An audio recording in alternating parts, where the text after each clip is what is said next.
யூதா 1வது அதிகாரம். இயேசு கிறிஸ்துவினுடைய ஊழியக்காரனும் யாக்கோபுடைய சகோதரனுமாய் இருக்கிற யூதா, பிதாவாகிய தேவனாலும் பரிசுத்தமாக்கப்பட்டவர்களும் இயேசு கிறிஸ்துவினாலே காணப்பட்டவர்களுமாகிய அழைக்கப்பட்டவர்களுக்கு எழுதுகிறதாவது, உங்களுக்கு இரக்கமும் சமாதானமும் அன்பும் பெருக கடவுது. பிரியமானவர்களே, பொதுவான இரட்சிப்பை குறித்து உங்களுக்கு எழுதும்படி நான் மிகவும் கருத்துள்ளவனாக இருக்கையில், பரிசுத்தவான்களுக்கு ஒரு விசை ஒப்புக் கொடுக்கப்பட்ட விசுவாசத்திற்காக நீங்கள் தைரியமாய் போராட வேண்டும் என்று உங்களுக்கு எழுதி உணர்த்துவது எனக்கு அவசியமாக கண்டது.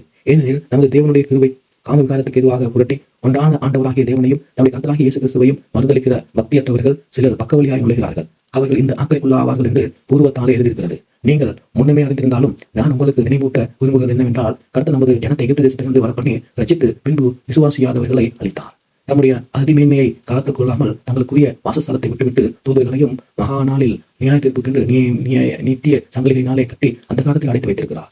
அப்படியே சோதோம் கொமோரா பட்டணங்களும் அவைகளை சூழ்ந்த பட்டணத்தார்களும் அவர்களைப் போல விபச்சாரம் பண்ணி அந்நிய மாம்சத்தை தொடர்ந்து நித்திய அக்னியை அடைந்து திருஷ்டாந்தமாக வைக்கப்பட்டிருக்கிறார்கள். அப்படி போலவே சொப்பனங்காரராகி இவர்களும் மாம்சத்தை அசுசிப்படுத்திக் கொண்டு கருத்துவத்தை அசட்டை பண்ணி மகத்துவங்களை தூசித்தார்கள். பிரதான தூதனாகிய மீகாவேல் மோசேயுடைய சரீரத்தை குறித்து பிசாசுடனே தர்க்கித்து பேசின போது அவனை தூசணமாய் குற்றப்படுத்த துணியாமல் கர்த்தர் உன்னை கடிந்து கொள்வாராக என்று சொன்னார். இவர்கள் தங்களுக்கு தெரியாதவைகளை தூசித்தார்கள். புத்தி இல்லாத மிருகங்களைப் போல சுபாவப்படி தங்களுக்கு தெரிந்து கொள்கிறவர்களே தங்களை கெடுத்துக் கொள்கிறார்கள். இவர்கள் ஐயோ, இவர்கள் காயினுடைய வழியில் நடந்து விளையா கூலிக்காக செய்த வஞ்சகத்தில் விரைந்தோடி கோரா எதிர்த்து பேசின பாவத்துக்குரிய கெட்டு போனார்கள்.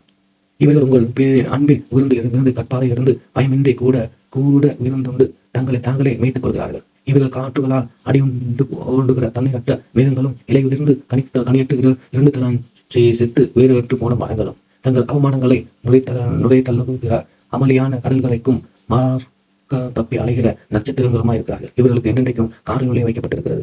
ஆதாமுக்கும் 7ஆம் தலைமுறையான ஏனோக்கும் இவர்களை குறித்து இதோ எல்லாருக்கும் நியாய தீர்ப்பு கொடுக்கிறதுக்கும் அவர்களில் அவபக்தி உள்ளவர்கள் யாவரும் அவபக்தியாய் செய்து வந்த சகல அவபக்தியான கிரியைகள் நிமித்தம் தமக்கு விரோதமாக அவபக்தி உள்ள பாவிகள் பேசின கடின வார்த்தைகள் எல்லாவற்றின் நிமித்தமும் அவர்களை கண்டிக்கிறதுக்கும் ஆயிரமாயிரமான தமது பரிசுத்தவான்களோடு கூட கர்த்தர் வருகிறார் என்று முன்னறிவித்தார். இவர்கள் முறுமுறுக்கிறவர்களும் முறையிடுகிறவர்களும் தங்கள் இச்சைகளின்படி நடக்கிறவர்களுமாக இருக்கிறார்கள். இவருடைய வாய் இருமாப்பானவைகளை பேசும் தற்பொழிவுகளை முகஸ்தூபிகளை செய்வார்கள். நீங்களோ பிரியமானவர்களே, நம்முடைய கர்த்தராகிய இயேசு கிறிஸ்துவின் அப்போஸ்தலரால் முன் சொல்லப்பட்ட வார்த்தைகளை நினைவு கூறுங்கள். கடைசி காலத்திலே தங்கள் துன்மார்க்கமான இச்சைகளின்படி நடக்கிற பரியாசக்காரர் தோன்றுவார்கள் என்று உங்களுக்கு சொன்னார்களே. இவர்கள் பிரிந்து போகிறவர்களும் ஜென்ம சுபாவத்தாலும் ஆவியை இல்லாதவர்களுமாவே. நீங்கள் பிரியமானவர்களே, உங்கள் மகா பரிசுத்தமான விசுவாசத்தின் மேல் உங்களை உறுதிப்படுத்திக் கொண்டு பரிசுத்த ஆவிக்குள் ஜெபம் பண்ணி தேவனுடைய அன்பிலே உங்களை காத்துக்கொண்டு நித்திய ஜீவனுக்கு எதுவான நம்முடைய கர்த்தராகிய இயேசு கிறிஸ்துவினுடைய இரக்கத்தை பெற்ற காத்திருங்கள். அல்லாமலும் நீங்கள் பகுத்தறிவு அற்றவர்களாக இருந்து சிலருக்கு இரக்கம் பாராட்டி சிலரை அக்கனிலிருந்து இழுத்துவிட்டு பயத்தோடு இறைச்சித்து மாம்சத்தால் கரைப்பட்டு இருக்கிற வஸ்திரத்தை வெறுத்து தள்ளுங்கள்.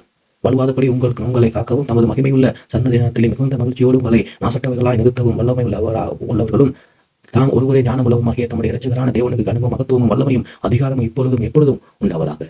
ஆமென்.